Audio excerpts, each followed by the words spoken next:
Hello friends, welcome to CSC knowledge. Guys, हम लोग देखने जा रहे हैं अपना स्टैटिस्टिकल टेक्निक्स 1 का लेक्चर नंबर 3, जिसमें हम लोग कवर करेंगे मूवमेंट्स। लेकिन फ्रेंड्स, मूवमेंट्स को कवर करने से पहले हमें एक टॉपिक को पढ़ना ज़रूरी है, जो कि एज्यूम मीन होता है, एज्यूम मीन मेथड।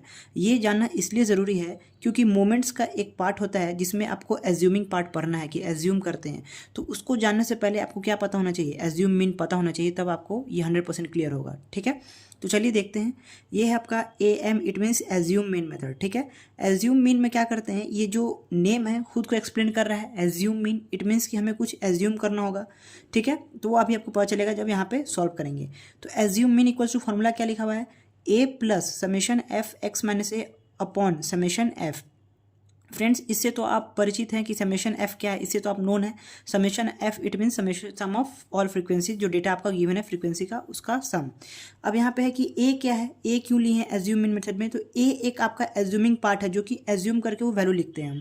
कहाँ से एज्यूम करते हैं, चलिए देखते हैं।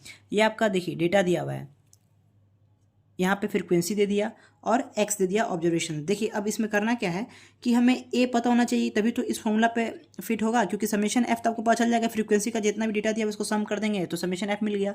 एक्स आपको पता है, लेकिन एक्स माइनस ए, और इस ए के लिए आपको पता होना चाहिए कि ए है क्या। तो जो आपका एक्स पार्ट होता है फ्रेंड्स, इसमें से आप ए को निकालते हैं। ठीक है, ऑलवेज याद रखिएगा, जो आपका ऑब्जर्वेशन होता है एक्स का, उसमें से आप ए को निकालते हैं। और ए इन एज्यूम मीन मेथड में ये आप किसी भी डेटा को ले सकते हैं, किसी को भी ले सकते हैं। ठीक है ना, ये मैंने खुद से डेटा बनाया है। अगर प्रॉपर क्वेश्चन आपके पास आएगा ना तो आपको समझ में आ जाएगा, तो आप किसी को ले लेंगे।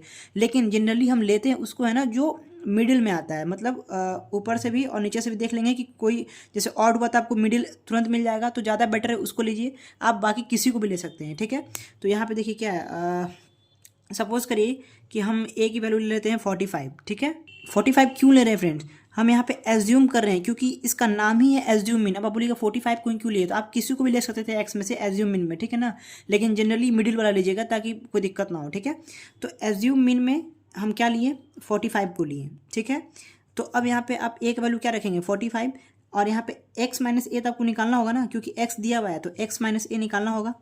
फ्रेंड्स, याद रखिए कि इस पूरे यूनिट को कवर करते वक्त आपके हाथ में कैलकुलेटर होना चाहिए और उस पर आपका स्पीड बना हुआ होना चाहिए, तब आपसे फास्ट सॉल्व होगा। अब x माइनस ए आप यहाँ पे पूरा लिखिए, x में से ए घटाइए। ए किसको माना आपने, 45 को, तो x माइनस ए निकालते हैं। x क्या है 5 और ये क्या है -45, हम लिख देते हैं यहाँ पे a इक्वल्स टू 45 है। तो x माइनस ए करिएगा 5 माइनस 45, तो कितना हो जाएगा, 40 हो जाएगा, -40, क्योंकि 5 -45 घट रहा है ना, 5 -45 तो -40। इसी तरह आप अपने से फ्रेंड्स पूरा डाटा लिखिए, मैं भी लिखता हूँ और उसको सॉल्व करते हैं। ठीक है, तो देखिए फ्रेंड्स, ये मैंने लिख दिया x minus A, I hope कि आप भी लिख दिए होंगे। a क्या है आपका 45, समझ में आ गया, x माइनस ए। लेकिन यहाँ फॉर्मूला में क्या आ रहा है friends, f into x minus a, summation किसका, f into x minus a. It means कि आपको एक और टर्म निकालना होगा, क्या, f of x minus a, it means f into x minus a. अब यहाँ पे जो फ्रीक्वेंसी दिया हुआ है उसके डेटा से मल्टीप्लाई करेगा तो आपको f इंटू एक्स माइनस ए मिल जाएगा। यानी f कितना है 5 इंटू एक्स माइनस ए का वैल्यू यहाँ पे कितना है -40। तो इस तरीके से आप निकालेंगे, कितना हो जाएगा ये -200। इसी तरीके से पूरा f ऑफ एक्स माइनस ए निकालिए, कैसे, अब 4 को इंटू करिए, 4 को इंटू करिए किससे, -30 से, f इंटू एक्स माइनस ए, तो 4 इंटू -30 कितना हो गया, 120 हो गया, माइनस, क्लियर है। Similarly 8 2 16, it means -160, 12 into 10 120, minus, इसी तरह पूरा वैल्यू फाइंड करिए आप। तो फ्रेंड्स देखिए मैंने लिख दिया f ऑफ एक्स माइनस से, आपको समझ में आ गया कैसे है, आई होप क्या होगा। तो अब इसको क्या करेंगे, हमें क्या चाहिए, सम चाहिए ना। समेशन का मतलब क्या होता है फ्रेंड्स, आपको पता होना चाहिए। इट मीन्स कि जिसका भी समेशन जिसके आगे लगा है उस पूरे डेटा का एडिशन। ठीक है, इट मीन्स समेशन, यहाँ पे क्या बोला है, ये तो आपका f of x minus a निकला ना, आपको निकालना क्या है, summation of f x minus a ना। तो यहाँ समेशन का मतलब हो गया कि इस पूरे डेटा को जो आया है उसको आप क्या करिए, ऐड करिए, तब आपका वैल्यू मिलेगा। जब आप इस पूरे को ऐड करिएगा फ्रेंड्स तो क्या आएगा, देखिए आपको तो यहाँ क्लियर दिख रहा है कि ये +200 है, ये -200 है। आप कैलकुलेटर से करेंगे, आपको खुद मेहनत कुछ नहीं करना है फ्रेंड्स। ठीक है ना, कैलकुलेटर से सॉल्व करेगा, आपका वैल्यू आ जाएगा। सब यहाँ पे आपका वैल्यू आएगा 290। ठीक है, मैंने कैलकुलेटर से किया है, तो आप भी कैलकुलेटर से करेंगे तो 1 मिनट में आ जाएगा। उसके बाद हम क्या करेंगे, हमें जो चाहिए था वो क्या हमें मिल गया, ये मिल गया, ए भी मिल गया, समेशन एफ भी हमें चाहिए। तो समेशन एफ भी आप क्या करेंगे, कैलकुलेटर से फाइंड करेंगे। जब समेशन एफ की वैल्यू निकालेंगे तो इसका वैल्यू क्या आ जाएगा, आपका समेशन एफ का वैल्यू 85 आ जाएगा। ठीक है, ये वैल्यू आप कैलकुलेटर से सॉल्व कर लेंगे। तो अब ए मिल गया, ए आपको पता है, एफ ऑफ एक्स माइनस ए निकाल लिए, समेशन एफ आप निकाल लिए, बस फॉर्मूला पे पुट करेंगे तो क्या हो जाएगा हमारा assume mean equal to a 45 plus summation f x minus से आपका वैल्यू कितना आया 290 समेशन एफ कितना है आपका 85, तो 85 से डिवाइड कर दीजिए। जब इसको सॉल्व करिएगा तो आपका आएगा 45, कैलकुलेटर से करना है, खुद नहीं करना है फ्रेंड्स, ठीक है ना। तो ये कितना हो गया 48.418। देखिए कितना सिंपल था आपका एज्यूम मीन निकालना, जब आपको डायरेक्ट ये 2 नंबर में आएगा उससे ज़्यादा में नहीं आएगा, ठीक है फ्रेंड्स। तो आपको पता होना चाहिए कि एज्यूम मीन मैंने क्यों पढ़ा है, क्योंकि आपको बस यहाँ पे इसलिए ये जानना है कि इस एक्स पार्ट्स में से हम क्या कर लेते हैं, ए को एज्यूम कर लेते हैं और किसी को भी कर सकते हैं, लेकिन जनरली मिड टर्म को करते हैं, ठीक है। तो मोमेंट्स में उसका कहाँ यूज़ आएगा वो जब आप अभी पढ़ेंगे तो आपको समझ में आएगा, ठीक है। तो चलिए अब हम शुरू करने जा रहे हैं अपना मोमेंट्स, लेकिन उससे पहले मैंने एक फॉर्मूला आपको बताना है, वो फॉर्मूला देख लीजिए क्या होता है। मोड फॉर्मूला है, mode equals to 3 median minus 2 mean. ये बहुत ही इंपॉर्टेंट फॉर्मूला है जिसको इम्पेरिकल मोड कहते हैं फ्रेंड्स। इम्पेरिकल मोड, इसका नाम याद रखिएगा। हो सकता है आपको ये पूछे कि क्या है तो बताइएगा इम्पेरिकल मोड।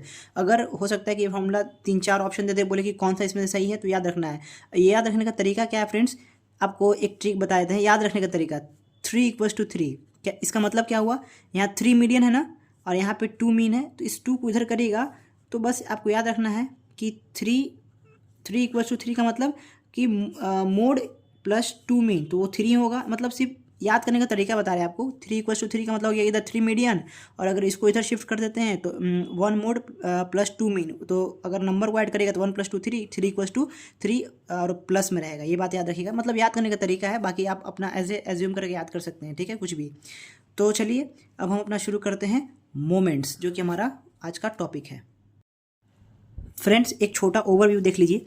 इसमें हमने एज्यूम मीन देखा, ये फॉर्मूला होता है। आप लिख लीजिए एक जगह, फॉर्मूला का लिस्ट बना लीजिए जो आपको बहुत ही हेल्पफुल रहेगा, ठीक है। और एक आपने ये पढ़ा mode equals to 3 median minus 2 mean. एक होता है friends mean deviation. Mean deviation का फॉर्मूला क्या होता है, ये देखिए। मीन डेविएशन आपको डायरेक्टली पूछ लेगा फाइंड करने के लिए। तो मीन डेविएशन का फॉर्मूला होता है summation f x minus x bar upon summation F. Summation F तो समझ में आ रहा है फ्रीक्वेंसी का सम, एक्स आपको समझ में आ रहा है जो वैल्यू दिया रहता है एक्स, ये सब एक्स का टर्म है, माइनस एक्स बार। एक्स बार क्या होता है आपको पिछले लेक्चर में पढ़ा चुके हैं, क्या मीन को रिप्रेजेंट करते हैं एक्स बार से। अब मीन कैसे निकलता था इंडिविजुअल का, याद करिए समेशन एक्स अपॉन एन। जब इंडिविजुअल सीरीज होता था, जब आपका सिर्फ एक्स का टर्म दिया रहता था, ठीक है ना, तो आपका एक्स बार निकल जाता था।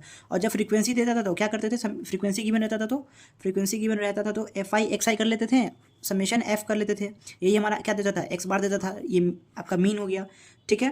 तो आई होप कि आपको ये तीनों फॉर्मूला अच्छे से याद हो। चलिए फ्रेंड्स अब हम शुरू करते हैं अपना मोमेंट्स। ये मोमेंट्स होता क्या है। मोमेंट्स फ्रेंड्स एक मैथमेटिकल कॉन्सेप्ट है, बस ये सुन लीजिए। आपको रटना नहीं है, डेफिनेशन ना लिखना है, ना एग्जाम में आपको लिखने आएगा, इससे आपको क्वेश्चन आएगा, तो बस सुन लीजिए। मोमेंट्स एक मैथमेटिकल कॉन्सेप्ट है जो किसी फंक्शन या डिस्ट्रीब्यूशन की शेप और कैरेक्टरिस्टिक्स को क्वांटिफाई करता है। यही मोमेंट्स है आपका। ये फंक्शन के सेंट्रल टेंडेंसी, स्क्वीनेस और कुर्तोसिस को डिस्क्राइब करता है, ठीक है। यही है आपका मोमेंट्स। अब मोमेंट्स में आपको करना क्या है, क्या क्या मोमेंट्स में आते हैं। अगर इसका डेफिनेशन नहीं समझ में आया छोड़ दीजिए, क्वेश्चन करेंगे क्लियर हो जाएगा, ठीक है ना। मोमेंट्स 3 पार्ट में आता है, ठीक है। 3 तरह का मोमेंट्स आपको पढ़ना है फ्रेंड्स। पहला एकदम ध्यान से देखते जाइए, ठीक है ना। पहला आपको पढ़ना है मोमेंट अबाउट मीन। 3 तरीके का मोमेंट्स होता है, क्या, मोमेंट अबाउट मीन, ये आपका पहला हो गया, जिसको सेंट्रल मोमेंट भी कहते हैं, ठीक है फ्रेंड्स, याद रखिएगा। तो इसका नाम भी लिख दीजिए, और सेंट्रल मोमेंट, ठीक है। पहला हो गया मोमेंट अबाउट मीन। दूसरा होता है moment about arbitrary moment about arbitrary point, मतलब कोई भी एक पॉइंट है, इसी में आपका एज्यूम मीन का कॉन्सेप्ट आएगा, इसीलिए मैंने आपको वो पहले पढ़ाया है, ठीक है। एंड थर्ड वन इज इसी, और इसका दूसरा नाम क्या है, रॉ मोमेंट। आपने पढ़ा होगा सेंट्रल मोमेंट, रॉ मोमेंट, ठीक है। And third one is which is last, उसको क्या कहते हैं हम लोग, मोमेंट अबाउट ओरिजिन। ये तीनों आपको आई होप कि नाम याद हो गए हों, ठीक है। पहले एक बार रट लीजिए एकदम अच्छे से। मोमेंट्स को 3 पार्ट में डिवाइड किए, एक अबाउट मीन, दूसरा अबाउट एन आर्बिट्री पॉइंट, और तीसरा अबाउट ओरिजिन। एक का मोमेंट अबाउट मीन का दूसरा नाम central moment, moment about arbitrary point का दूसरा नाम रॉ मोमेंट, और ये आपका moment about origin. Second one जो आपको याद होना चाहिए बहुत ही अच्छे से, वो क्या, रिप्रेजेंटेशन की। इसको रिप्रेजेंट करने के लिए किस सिंबल का यूज़ करते हैं, ये बहुत ही मैटर करता है और आपको अच्छे से आना चाहिए। तो म्यू आर का यूज़ करते हैं मोमेंट अबाउट मीन के लिए, बहुत ही इंपॉर्टेंट पॉइंट याद रखिए। और इसको रिप्रेजेंट करने के लिए, मोमेंट अबाउट आर्बिट्री पॉइंट को रिप्रेजेंट करने के लिए क्या यूज़ करते हैं, mu r dash, mu r dash, clear है। And third one is moment about origin, इसको रिप्रेजेंट करने के लिए न्यू आर, न्यू आपको पता है, आप बना चुके हैं ऐसा है सब, न्यू आर सिंबल नोन है आपके लिए, ठीक है। तो mu r dash nu r, ये आपको अच्छे से एकदम माइंड में बैठा लीजिए, वीडियो पॉज करके अच्छे से एकदम खुद से रिकॉल कर लीजिए कि मूवमेंट 3 पार्ट में हुआ, तीनों का रिप्रेजेंटेशन कैसे हुआ। अब चलिए, ये जो आपको पढ़ना है मूवमेंट, ये 2 तरह के सीरीज के लिए होता है, एक होता है इंडिविजुअल सीरीज, एक होता है फ्रीक्वेंसी डिस्ट्रीब्यूशन के लिए, जिसमें फ्रीक्वेंसी आता है, और जिसमें फ्रीक्वेंसी नहीं आता है उसको कहते हैं इंडिविजुअल सीरीज, ठीक है, जिसमें सिर्फ आपका एक्स वाला टर्म रहता है। लेकिन आपको क्वेश्चन फ्रीक्वेंसी डिस्ट्रीब्यूशन वाला ही रहेगा, इंडिविजुअल सीरीज बस जान लीजिए, आता नहीं है, ठीक है। तो क्या होता है इंडिविजुअल सीरीज, और तीनों का देख लेते हैं। इंडिविजुअल सीरीज और एक क्या देखना है, फ्रीक्वेंसी डिस्ट्रीब्यूशन वाला, ठीक है, फ्रीक्वेंसी डिस्ट्रीब्यूशन। तो फ्रेंड्स, इंडिविजुअल सीरीज के लिए फॉर्मूला देखते हैं कि क्या होता है सेंट्रल मोमेंट का, यानी कि मोमेंट अबाउट मीन का। इंडिविजुअल सीरीज से आप समझते हैं क्या है, जिसमें फ्रीक्वेंसी गिवन ना हो। इंडिविजुअल सीरीज मतलब सिर्फ आपका एक्स हो, 5, 10, 15, 12, 13, 14 ऐसे क्या हो, एक्स दिया हुआ है, ठीक है ना। तो उसका जो मोमेंट अबाउट मीन, ये रिप्रेजेंटेशन है मोमेंट अबाउट मीन, याद रखिएगा, जैसे कि मैंने आपको बताया है, वो क्या होता है summation x i minus x bar का power r upon n. N क्या है आपका, एन आपका नंबर ऑफ एक्स है जो गिवन रहता है, जैसे कि मान लीजिए आपका है 2, 5, 6, 3, 4 जो भी है, ये आपका एक्स दिया हुआ है, तो आपका एन का वैल्यू कितना हो जाएगा 1, 2, 3, 4, ये एन इक्वल्स टू क्या हो जाएगा यहाँ पे 4, यही आपका एन, क्लियर है। अब है summation x i minus x बार क्या आपका मीन, ठीक है, जो आप मीन आप निकालेंगे, ठीक है, ये हो गया आपका म्यू आर इंडिविजुअल सीरीज का, ठीक है। नहीं समझ में आ रहा है टेंशन नहीं लीजिए, बस अभी समझिए, क्वेश्चन करेंगे तो 100% क्लियर होगा, बस याद रखना है सब चीज़ें। अब आए आपका mu r dash, moment about arbitrary point individual series का, जिसमें सिर्फ आपका एक्स दिया हुआ फ्रीक्वेंसी गिवन ना हो, तो उसका फॉर्मूला क्या होता है, उसका फॉर्मूला आपका होता है summation x i minus x bar की जगह सिर्फ क्या आ जाएगा, ए आ जाएगा, जो एज्यूम, ये आपका एज्यूमिंग पार्ट है, ये आपका एज्यूम करते हैं एक्स में से, ठीक है। अब आपको समझ में आया आपको क्यों पढ़ा है हम एज्यूमिंग मेथड। यहाँ भी क्या होगा अपॉन एन, जहाँ भी फ्रेंड्स याद रखिए, अगर आपको कंफ्यूजन हो कि डिनोमिनेटर में एन कब आता है और समेशन एफ कब आता है, या फिर कैपिटल एन, याद रखिएगा capital n equals to summation f, ये जो कैपिटल एन होता है ये सम ऑफ फ्रीक्वेंसी को ही रिप्रेजेंट करता है। आप जनरली अपने बुक में या फिर कहीं भी आप यहाँ पे कैपिटल एन देखेंगे तो कंफ्यूज नहीं होना है, समेशन एफ को ही क्या कहते हैं कैपिटल एन से रिप्रेजेंट करते हैं। और जहाँ आपका फ्रीक्वेंसी गिवन ना हो वहाँ पे क्या होता है स्मॉल एन, यानी कि number of x observations given, ठीक है, क्लियर हो गया। एक्स आई माइनस ए हो गया, ये किसका हो गया mu r dash moment about arbitrary point. अब है आपका nu r moment about origin, nu r इसको क्या क्या लिखेंगे न्यू आर, इसका फॉर्मूला एकदम सिंपल है, क्या समेशन एक्स आई का पावर आर अपॉन एन, ये बहुत ही सिंपल है। जब क्वेश्चन करेंगे ना फ्रेंड्स तो ये 100% क्लियर हो जाएगा आपको, जो भी कंफ्यूजन हो रहा हो कि अब यहाँ पे एक्स आई माइनस एक्स बार क्या है, x i minus A x आई का पावर आर, तो टेंशन नहीं लेना है, ठीक है ना। अब यहाँ पे देखिए एक्स आई माइनस ए है, यहाँ भी पावर आर होगा, छूट गया हमारा, तो तीनों जगह याद रखिएगा पावर आर रहता है मोमेंट अबाउट तीनों में, ठीक है। अब देखते हैं फ्रीक्वेंसी, अभी सिर्फ फॉर्मूला देख रहे हैं तो आपको ये नहीं सोचना है कि सॉल्व कैसे होगा क्या होगा, कुछ नहीं, अभी सिर्फ आपको हम फॉर्मूला से इंट्रोड्यूस करवा रहे हैं और कुछ नहीं कर रहे हैं, ठीक है ना। अब फ्रीक्वेंसी डिस्ट्रीब्यूशन, अब फ्रीक्वेंसी डिस्ट्रीब्यूशन का मतलब क्या हुआ कि इसमें क्या इंक्लूड हो जाएगा अब फ्रीक्वेंसी, अब यानी कि आपका फ्रीक्वेंसी आ गया मोमेंट में, तो जब तो उसका फॉर्मूला क्या चेंज हो जाएगा न्यू आर इक्वल्स टू, ये आपको पता चल गया समेशन एफ आई, आपको जैसे पता है कि जैसे ही फ्रीक्वेंसी आया तो समेशन में एफ आई मल्टीप्लाई हो जाता है, पीछे भी हमने जो कुछ फॉर्मूला देखा वहाँ भी एफ आई आ जाता है, और नीचे ऑलवेज क्या रहता है समेशन ऑफ एफ रहता है, यहाँ तक तो कोई दिक्कत नहीं। अब सेम चीज़ यही नोट कर दीजिए, क्या x i minus x bar की पावर आर, ये एफ पे पावर आर नहीं रहता है, ये आपका एक्स आई माइनस एक्स बार पे ही पावर आर रहता है, जैसे कि एज इट इज़ यहाँ भी वही होगा, बस फ्रीक्वेंसी सबके साथ मल्टीप्लाई हो जाएगा और आपका डिनोमीटर में क्या आ जाएगा एफ आई आ जाएगा, ठीक है। खुद से आप चाहें तो लिख सकते हैं, क्या फ्रीक्वेंसी आया, तीनों में फ्रीक्वेंसी मल्टीप्लाई कर दी, नीचे समेशन ऑफ एफ कर दीजिए, तो खुद से लिखिए वीडियो पॉज करके। तो mu r dash equal to क्या हो जाएगा समेशन एफ आई एकदम same x i minus a की पावर आर अपॉन क्या हो जाएगा कैपिटल एन भी लिख सकते हैं और समेशन ऑफ एफ भी लिख सकते हैं, दोनों क्या है सेम है जो आपके बुक में गिवन रहता है। अब आपका है यहाँ पे क्या न्यू आर, किसके लिए फ्रीक्वेंसी डिस्ट्रीब्यूशन के लिए, जब आपका फ्रीक्वेंसी गिवन हो तो क्या हो जाएगा समेशन एफ आई मल्टीप्लाई हो गया एक्स आई का पावर एज इट इज़ जो है, और यहाँ पे समेशन एफ या फिर कैपिटल एन कुछ भी हो सकता है तीनों में, तो ये आपका हो गया representation of frequency moments in frequency distribution when frequency is given, ठीक है फ्रेंड्स। अच्छे से ये इसका आप स्क्रीनशॉट ले लीजिए ताकि आपको याद रहे, ठीक है। तो चलिए अब हम क्या करेंगे आगे देखते हैं फ्रेंड्स। अब आप यहाँ बोलेंगे कि आर क्या है जो तीनों में आ रहा है, ठीक है, फ्रीक्वेंसी डिस्ट्रीब्यूशन में इंडिविजुअल सीरीज में सब सारे में आर आ रहा है, तो आर है क्या आपका, यही है आपका आरथ मोमेंट। इसका आर यहाँ पे क्या बता रहा है आरथ मोमेंट, कि आपको कौन सा मोमेंट कहा first moment, it means r equals to 1, first moment it means r equal to 0, 0 से स्टार्ट होता है, ठीक है ना। तो आपका अगर आर इक्वल्स टू 0 पुट करिएगा म्यू आर, ठीक है, आर इक्वल टू 0 पुट करेंगे तो हमें म्यू 0 मिलेगा। अगर आर इक्वल टू 1 पुट करेंगे तो म्यू 1 मिलेगा। म्यू 1 किसका, इसका ही बात कर रहे हैं। अगर यहाँ पे आर इक्वल टू 1 करेंगे तो क्या मिलेगा, म्यू 0 डैश यानी मिलेगा आपको। अगर आर इक्वल टू 1 पुट करेगा तो म्यू 1 डैश मिलेगा। आर इक्वल टू 2 करेगा तो म्यू 2 डैश मिलेगा आपको। सिमिलरली यहाँ पे क्या मिलेगा, new 1, new 0, new 1, new 2, new 3। तो फ्रेंड्स इसको और इलेबोरेट करना है क्योंकि इसमें इंपॉर्टेंट पॉइंट्स है, चलिए उसको देखते हैं। फ्रेंड्स तो मोमेंट में हमने ये तीनों चीज़ देख लिया, जहाँ आर इक्वल टू 0 1 2 0 1 2 0 1 2 है, ठीक है। अब हम ये क्यों लिखे हैं, आपको हम वापस से यहाँ पे इस फॉर्मूला को लिख के आर का वैल्यू लिख के क्यों बता रहे हैं, वो इसलिए क्योंकि हमें पता होना चाहिए कि हमारा म्यू 1 क्या होता है, म्यू 2 क्या होता है, क्योंकि इसमें कुछ रिलेशन है, कुछ बनने वाला है जो आपको आगे यूज़ आने वाला है, ठीक है फ्रेंड्स। तो चलिए देखते हैं। अगर आप आर की वैल्यू 0 पुट करेगा फ्रेंड्स तो आपको ऑटोमेटिकली पता है कि किसी का भी पावर 0 है तो उसका वैल्यू क्या हो जाएगा 1, और यहाँ भी बचेगा समेशन एफ आई, तो कट के क्या हो जाएगा 1 बचेगा। तो तीनों में सेम केस होगा, इसीलिए हम 0 नहीं, हम 1 से पुट करना शुरू करते हैं, ठीक है, क्योंकि हमें ऑलरेडी पता है कि अगर 0 रखें तो तीनों का वैल्यू क्या होगा 1 होगा। तो म्यू 1 निकालने के लिए क्या करना होगा, देखिए ये बहुत ही इंपॉर्टेंट अभी फॉर्मूला आपके सामने आने वाला है, ठीक है ना। तो summation f i x i minus x bar 1 रख लेना, आर इक्वल टू तो 1 हो गया अपॉन समेशन एफ आई, ये आपका वैल्यू है फ्रेंड्स जब हम आर इक्वल टू 1 रखें। और ये किसके इक्वल होता है, 0 के इक्वल होता है, म्यू 1 किसमें, moment about mean. Moment about mean में म्यू 1 इक्वल्स टू ऑलवेज क्या होता है 0 होता है, ऑलवेज, क्योंकि जब आर अगर 1 हो गया तो इतना का वैल्यू 0 होता है। ये कैसे 0 होता है आप एक समझ सकते हैं, एज एग्जाम्पल, उतना डिटेल जाना नहीं है बट मैं आपको दिखा देता हूँ। सपोज करिए कि ऐसे आपका कोई शेप बना हुआ है, ठीक है, जो मिडिल पॉइंट 0 को रिप्रेजेंट करता है, यहाँ से वैल्यू माइनस जा रहा है, माइनस हो रहा है ना, -10 -20 -30, और यहाँ से फिर आ रहा है वैल्यू 20 10 20 + 30, ठीक है। इधर वैल्यू माइनस में जा रहा है सेम, इधर वैल्यू सेम आ रहा है प्लस में।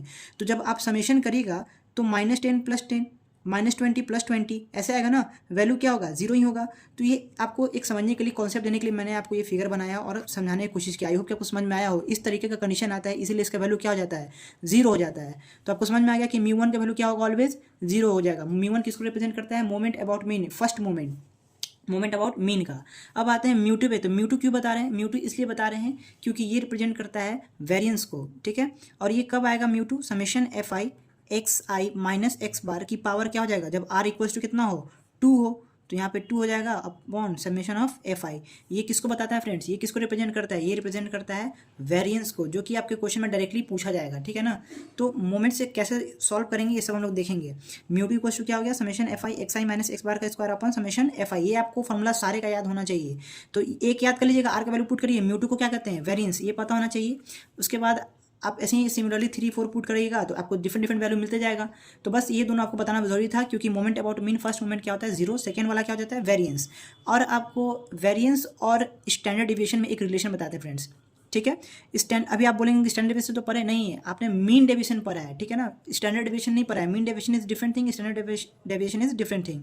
तो स्टैंडर्ड डेविएशन क्या होता है, स्टैंडर्ड डेविएशन आपका होता है root under variance, it means root under mu 2, ये आपका क्या होता है स्टैंडर्ड डेविएशन। इससे भी क्वेश्चन रहेगा, वेरिएंस से भी क्वेश्चन रहेगा। तो आपको समझ में आ गया ना कि वेरिएंस किसको कहते हैं, म्यू 2 को, तो यहाँ म्यू 2 लिख दिए। और क्या स्टैंडर्ड डेविएशन किसको कहते हैं, देखिए फ्रेंड ध्यान से देखिए, वेरिएंस आपको ये फॉर्मूला समझ में आया ना कि म्यू 2 इक्वल टू ये कैसे आया, क्योंकि आर इक्वल टू हम 2 पुट कर दिए फॉर्मूला पे, तो हमारा ये फॉर्मूला आ गया, ठीक है। एंड हमने क्या पुट किया, आर की जगह 2 पुट कर दिया। और वो किसके इक्वल होता है म्यू 2, जब 2 पुट करते हैं आर पे तो वेरिएंस के इक्वल। और स्टैंडर्ड डेविएशन किसके इक्वल होता है, रूट अंडर वेरिएंस के। कंफ्यूजन नहीं होना है, बस इतना देखना है रूट अंडर म्यू 2 क्या जाता है स्टैंडर्ड डेविएशन।